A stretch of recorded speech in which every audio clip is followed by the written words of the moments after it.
Universitária, mais precisamente 10 para as 2 da tarde. Estamos com o professor e poeta Abraão Vitoriano e gostaria, Abraão, que você se apresentasse. Eu sou Abraão Vitoriano, o autor do livro Pétalas Raras em Estado de Graça. Sou professor do município de Cajazeiras e também da Faculdade São Francisco da Paraíba. E estou aqui mais uma vez, participando desse canal da Livraria Universitária no YouTube, que vocês podem seguir à vontade.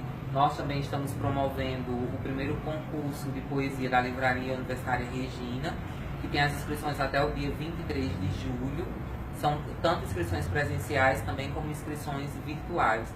E os editais já estão publicados em muitas vias e também por vários formatos.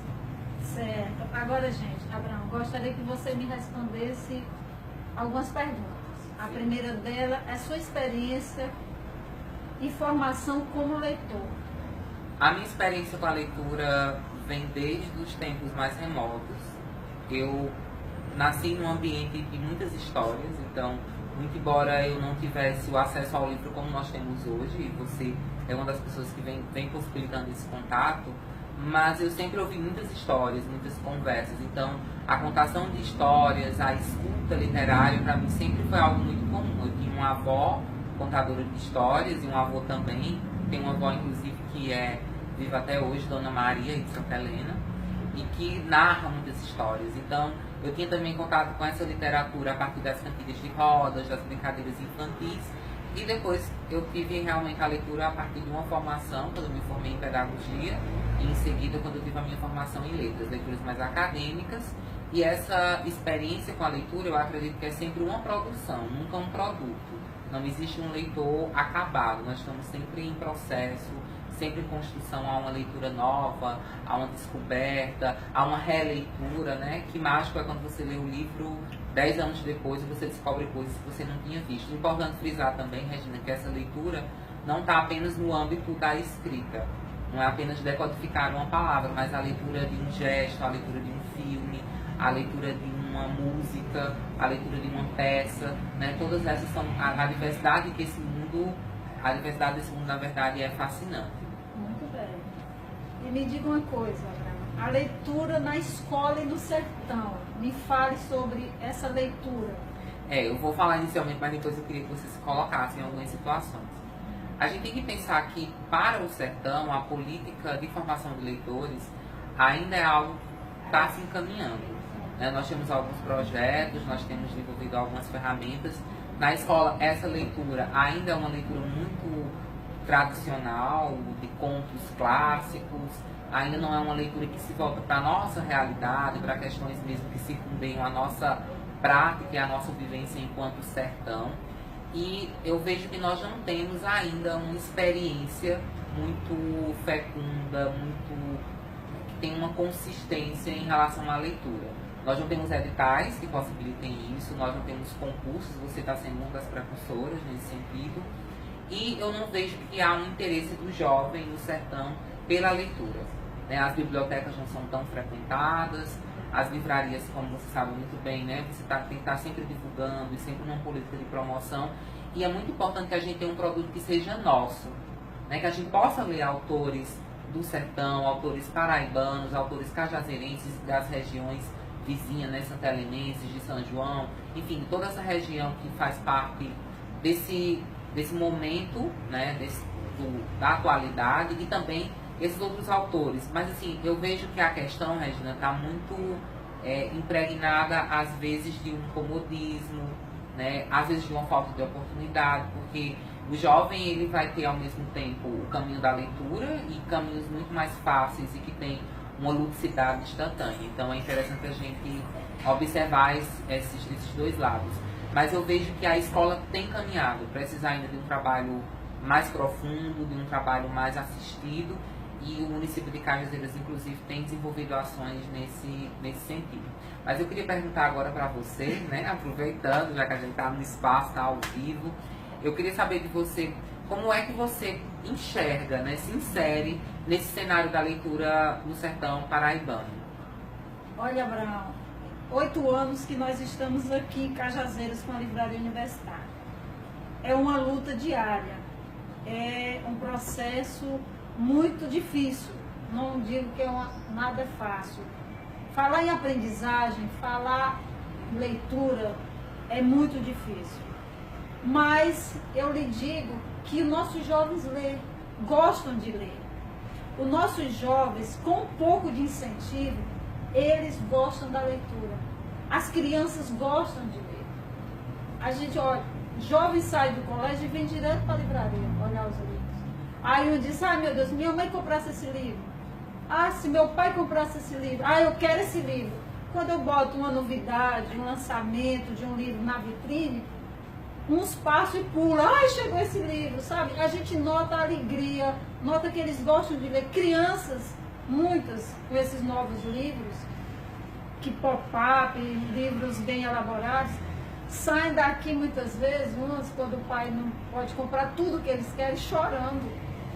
Então eu digo, nosso povo, nossos jovens, nossas crianças, elas gostam de ler. Eu tiro por esses 8 anos que eu estou aqui. É difícil. Tem que ter uma política maior de incentivo à leitura. Graças a Deus que os colégios aqui estão com essa política. A partir de agosto nós vamos começar a expor nos colégios.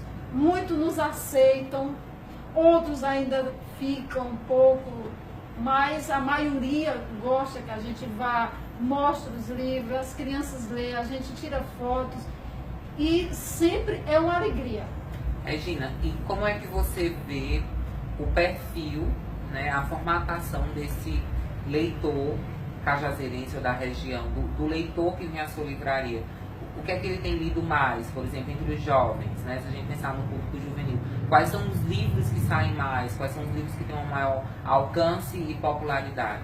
Olha, os livros que saem mais, esses livros bem populares, livros que vai sair o filme, esses livros saem mais, esses agora com a parte, muitos youtubers saem bastante, de crianças, de jovens que se identificam um pouco, que acham engraçado, saiu bastante. E essas sagas, as sagas de princesa, aquela saga Seleção, e muitos desses livros mais, agora saiu muito, eu indico muito aos colégios livros, um paradidático, a gente tenta indicar um livro bom. E sempre eles gostam disso, gostam do livro da moda. Ah, tá saindo esse livro, é o livro da moda, é o extraordinário, é Jojo, como eu era antes de você. Esses livros chamam mais atenção a eles. Na literatura brasileira, quais são os autores que você destacaria, né, que tem uma repercussão maior entre os jovens ou entre os adultos? Que é aquele livro que chega e em poucos minutos ou em poucos dias ele se esgota. Se for, assim, esses YouTube todos são de literatura brasileira, né? Mas o que gostam muito, olha, aqui eles leem muito, Marta Medeiros é uma autora que sai bastante aqui, Carpinejar, as pessoas gostam, e entre outros Eduardo, eu não sei falar inglês, Eduardo Spock, aquele... sai muito, inclusive é um ótimo autor. Esse também é muito procurado. E os livros também naquela atmosfera mais religiosa. Aí padre Fábio de Mello, padre Reginaldo Manzotti é campeão de venda, padre Marcelo Rossi, o Ágape aqui foi campeão de venda. No Nordeste, o Ágape, na época que saiu o Ágape, nós vendemos quase 5 mil livros. Incrível. Foi Ágape. Na época. E é interessante na tua fala a gente perceber que o caminho que esses jovens vão fazer em relação à leitura é um caminho muito singular. Então eu penso que, em vez de a gente reprimi-los pelo fato de eles gostarem de uma literatura mais do YouTube, uma literatura que tem um lado virtual muito mais apelativo, a gente deveria entender que isso faz parte do momento que eles estão vivendo. Exatamente. Que é um novo processo, que é um novo jogo literário, e que esse é um caminho deles chegar aos clássicos. Exatamente. Né? Olha, jovens lê A Guerra dos Tronos, a coleção.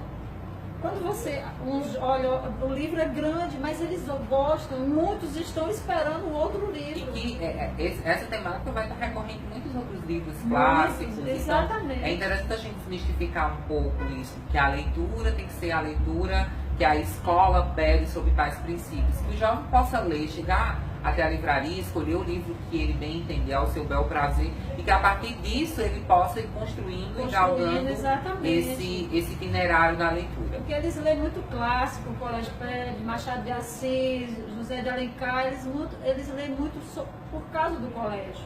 Mas é importante que eles entendam a relevância desses livros. Exatamente. É porque assim, eu acho que desde quando eu era jovem, mais jovem, só o colégio pedia. Eu acho que taxou tanto, só o colégio pede esses livros. Então, eles acham que ali só é para o colégio. Verdade. Então, se tivesse fosse assim, abrangência maior sobre a literatura, Machado de Assis, essa de Queiroz e outros, eles liam, mas eles acham, a cabeça, aliás, até eu na época achava que esses livros só era época de colégio, para fazer o vestibular. Tenho que ler Dom Casmurro, tenho que ler o Cortiço, tenho que ler Memórias Póstumas. Enfim, era a época, mas não tinha assim, você lê depois do colégio porque é bom, não tinha esse incentivo. Eu acho que tem que ter esse incentivo. Literatura brasileira não é só para a escola. Literatura brasileira é para ler. Para a vida. Para a vida, é um passatempo, é uma diversão. Eu sou apaixonada por leitura. Deixa eu agora fazer uma pergunta. Por que ler? É uma pergunta bem complexa. Mas eu vejo que a leitura envolve aspectos muito importantes para a formação do ser. Eu penso sempre em leitura como humanização. Como a gente tem um direito a comer, como a gente tem um direito a brincar, como nós temos esses direitos todos, né, constituídos, é muito importante que a gente tenha também esse direito à leitura do ponto de vista da humanização, da construção do ser, do indivíduo. Então, a leitura torna-se importante por esses diversos fatores. Ler vai me ensinar a ser alguém melhor, ler vai me ajudar a construir novos universos, a conhecer lugares, a fazer uma viagem interior. E, então, assim, é algo muito, muito singular, se a gente parar um pouquinho para pensar. Talvez o livro meu que eu tenho levado. Pois é, você levou, eu estava procurando o livro Pétalas Raros do professor. Mas, assim, é por esse caminho, Regina. E para a gente pensar também qual seria esse livro ideal, eu sempre costumo indicar que o livro ideal, quem decide isso é o próprio leitor. Então, eu gosto muito de uma literatura mais introspectiva, né, que tenha mais o fluxo da consciência. Gosto muito de Clarice, enfim. Clarice, mas cada leitor vai se descobrindo, né, vai realmente fazendo essa viagem e tentando se encontrar. Eu sempre costumo brincar dessa maneira. Mas eu vejo que hoje o mercado editorial brasileiro, e eu falo como escritor, a literatura está sendo mais difundida em alguns aspectos. Ao mesmo tempo, a gente também tem um engessamento do que seria um formato literário ideal. Então, quando você não se adequa a isso, você vai, né, estar de alguma maneira fora desse nicho. Eu percebo isso claramente, né, evidenciado na minha própria obra, dos meus 2 livros. Como não são livros de um cunho ou de um apelo popular muito grandioso, foram livros que venderam muito bem pelo trabalho de divulgação que eu fiz, mas que talvez se eu escrevesse da maneira que algumas pessoas esperavam ou esperam, eu tivesse vendido mais. Mas aí entra em algo que é muito próprio de mim, né? Algo que é essencial, que diz respeito a essa verdade, que não tem nenhum compromisso com fatos, mas uma verdade que é da arte da entrega. Eu não escrevo para que alguém necessariamente compre ou comercialize aquela minha ideia. Eu escrevo porque é algo que está muito mais embrionário em mim. Você já falou, era a última pergunta que eu ia fazer, o que é um bom livro? Aí você acabou de responder. Agora eu gostaria, Branco, que você desse uma mensagem aos leitores, para os futuros leitores, como professor, como poeta e como um bom leitor. A mensagem que eu deixo é sempre da gente imaginar que a leitura sempre começa de dentro. Então, que você possa ler, que você possa interpretar, que você possa se sensibilizar com o que está à sua volta.